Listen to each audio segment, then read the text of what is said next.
Le dico des pourquoi du vendredi avec Hajer Benchir et Shawqi El-Azhar.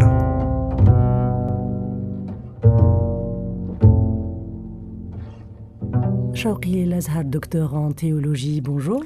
Bonjour Hajer. Pourquoi la prière est-elle obligatoire en islam ? Alors, tout d'abord, la prière en islam, ce n'est pas un objectif en soi.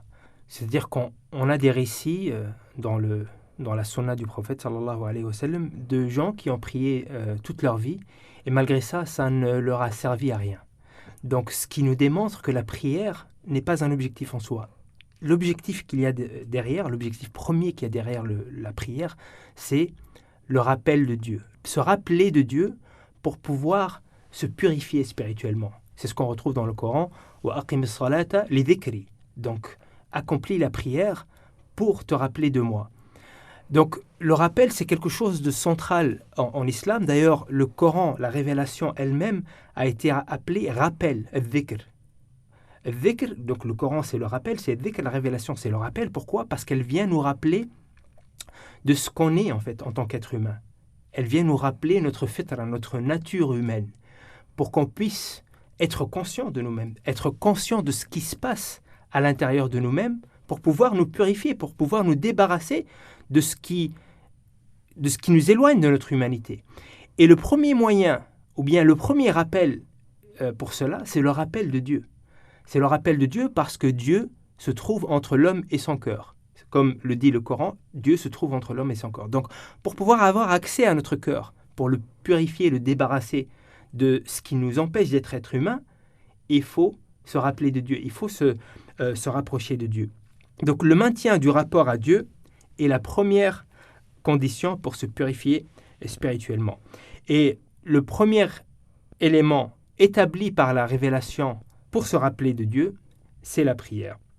C'est pour cette raison que la prière est la première condition de la réussite, selon le Coran, dans ce monde et dans la vie ou dans l'au-delà ? Dans les deux mondes. Qad aflaha al-mu'minun. Le Coran nous dit Qad aflaha al-mu'minun. Dans la vie, comment par exemple ? Eh bien, quand on prie, encore une fois, cette prière va nous aider, encore une fois, à nous débarrasser des influences qui sont à l'intérieur de nous, des choses qui nous influencent dans notre quotidien, dont on ne se rend pas compte et qui nous égarent en vérité, qui nous éloignent de ce qu'on est en tant qu'être humain. La prière va nous donner cette conscience spirituelle qui va nous permettre de voir à l'intérieur de nous, de savoir est-ce qu'il y a des influences qui se jouent en moi, est-ce que je suis vraiment moi-même ou est-ce que je suis influencé par mon ego, est-ce que je suis influencé par l'argent, est-ce que je suis influencé par mes passions, etc., etc. Donc on va reprendre les rênes de soi. C'est ça la purification spirituelle. Et la prière en est le premier moyen. Le prophète sallallahu alayhi wa sallam nous dit, imaginez-vous que devant chez vous, il y a une rivière qui coule et que vous vous lavez 5 fois par jour dans cette rivière. Est-ce qu'il va rester quelque chose de vos impuretés ? Et les compagnons qui étaient avec lui lui ont dit, non, on sera tout à fait propre. Et il leur a dit, eh bien, la prière, c'est exactement la même chose. Vous vous lavez 5 fois, vous vous purifiez 5 fois par jour, et donc il ne restera rien de vos souillures. Et ici, bien sûr, on ne parle pas de souillures physiques, mais on parle de souillures spirituelles. Notre âme, qui est pure dans son essence, elle peut être souillée par le quotidien, par les influences du quotidien, par notre vécu, par nos problèmes, par nos influences, par nos penchants, etc. Autant d'éléments qui vont nous séduire, qui vont nous influencer. Et pour pouvoir se purifier de ces influences néfastes, il faut être conscient de ce qui se passe à l'intérieur de nous. Souvent, on a tendance à vivre à la surface de nous-mêmes. On est tellement dans une vie où tout est superficiel qu'on vit à la surface de nous-mêmes et qu'on ne sait pas exactement en fait qu'est-ce qui se passe à l'intérieur de nous.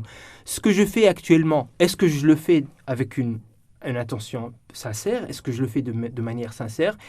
Ou est-ce que je suis influencé par de mauvaises influences ? Pour savoir cela, eh bien, il faut se purifier. Pour se purifier, il faut se rappeler. Et pour se rappeler, il faut prier. Alors, comment expliqueriez-vous que certaines personnes prient, volent, trichent, tuent ? Où est-ce qu'il est le problème ? Eh bien, encore une fois, le problème, c'est que la prière, ce n'est pas une fin en soi. Il y a des gens qui prient, mais c'est des exercices physiques qui sont effectués. Sans concentration ? Sans concentration, sans recueillement. Ou bien aussi, peut-être ce rapport existe, mais peut-être qu'il y a aussi l'ignorance.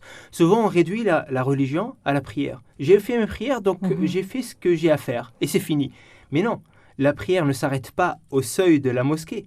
La prière commence au seuil de la mosquée. C'est là que la prière commence, dans le sens où c'est là que les fruits de la prière doivent être vus. Et souvent, c'est ça le problème. Ou bien on ignore que la religion, ce n'est pas prier, mais là, on prie pour pouvoir agir. On prie pour pouvoir ne pas jeter, par exemple, notre poubelle dans la rue. Ça, c'est quelque chose qui est mauvais en islam. Mais souvent, en fait, on dissocie ces éléments-là de la prière. Ou de la religion. Ça n'a rien à voir avec la religion. La religion, c'est la prière. J'ai fait ma prière, donc c'est fini. Non. Encore une fois, la prière, c'est un moyen. Un moyen pour pouvoir vivre sa religion. Shawqi El Azhar, docteur en théologie, merci. Pourquoi le musulman prie-t-il 5 fois par jour? Pourquoi la zakat est obligatoire? Pourquoi le musulman doit-il croire au destin? Pourquoi les ablutions avant la prière? Hajar Benchir vous dit pourquoi dans le Dico des pourquoi avec Shawqi El Azhar tous les vendredis à 6h05 et midi 25 sur Orix FM.